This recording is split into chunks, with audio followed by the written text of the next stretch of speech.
O Fábio é colecionador de carros antigos. Ele pediu ajuda para a Patrulha do Consumidor porque deixou um dos veículos numa oficina para higienizar e teve uma grande dor de cabeça. O que aconteceu durante o período que o carro estava lá? Na verdade, o último processo que tem após você restaurar um carro desse é você fazer a higienização. A higienização é desmontar o carro todo e limpar detalhes do carro até com cotonete, muitas vezes, né? Então, eu levei essa oficina, deixei o carro para higienização, seria uma pressa, mas com o tempo foi demorando para voltar o carro e eu liguei para eles e falei, eu vou retirar o carro. Ele falou, pode retirar o carro no dia seguinte. Inclusive, existe uma conversa de WhatsApp aqui em que ele se propõe a devolver o carro. Ele te avisou que o carro estava pronto e aí, à noite, você disse para ele, boa noite, Roberto, tudo bem com você?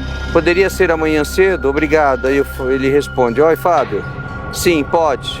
Muito obrigado. Você diz amanhã em torno das 9h30, estou por lá, muitíssimo obrigado, abraço.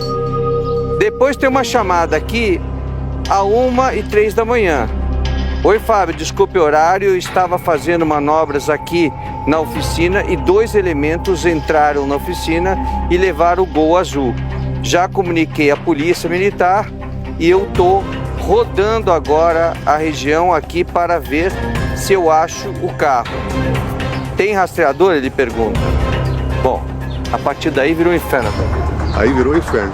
Porque, na verdade, quando ele falou isso para mim, eu me dirigi logo para a oficina da Rua Vieira de Moraes, né? Que antigamente era Roberto Polimentos, hoje é Space Car. Chegando na Zona Sul, eu entrei lá na oficina, falando com o funcionário dele. O funcionário dele falou, ó, o Roberto não está. Eu liguei para ele de novo.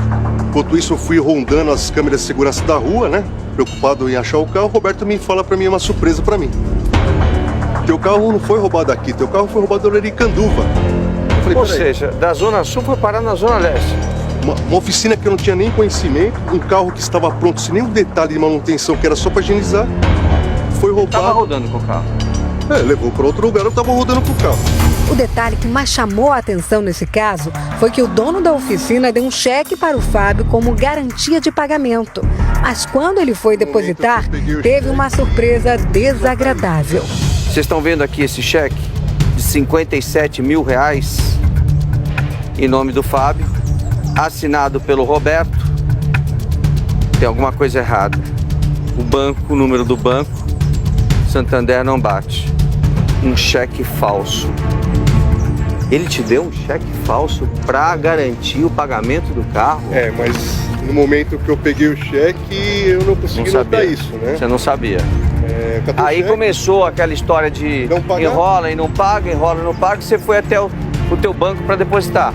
Na verdade, eu fui no banco, mas Santander. Você foi no Santander? Isso. Cheguei no Santander lá, mostrei para a gerente, falei, quero esse cheque depositar. Ela pegou e falou assim, não posso, não vale nada. Esse cheque, não posso fazer nada com ele, eu posso carimbar, não posso falar que você depositar, porque não existe. Esse banco não existe. Durante a conversa por telefone entre o Celso Russomano, o Fábio e o dono da oficina, o cheque suspeito foi um dos principais assuntos. O Fábio e o dono da oficina concordaram em tentar um acordo intermediado pela Patrulha do Consumidor. Enquanto buscamos uma solução para esse caso, é importante esclarecer a questão do cheque. Acompanhe a novidade agora, ao vivo, no estúdio do Cidade Alerta. Pois é, a gente tem aqui a resposta do Santander, que é uma resposta de uma linha só. Uma linha. Vamos lá. Pois é, o Santander informa que o código 353 pertencia ao banco em 2002. Abraços, Vanessa. Isso é uma resposta... Então é o seguinte, esse cheque que o Roberto deu em garantia em 2020... Desde 2002 ele já não existia, porque não existia mais esse número para o Santander, 353.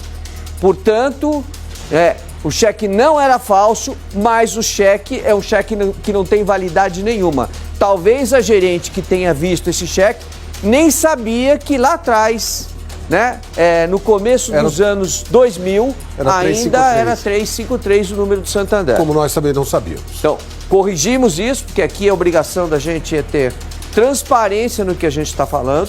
Então o cheque não é falso, mas é um cheque que não podia ser dado nem como garantia, porque é um cheque da década, né, dos anos 2000.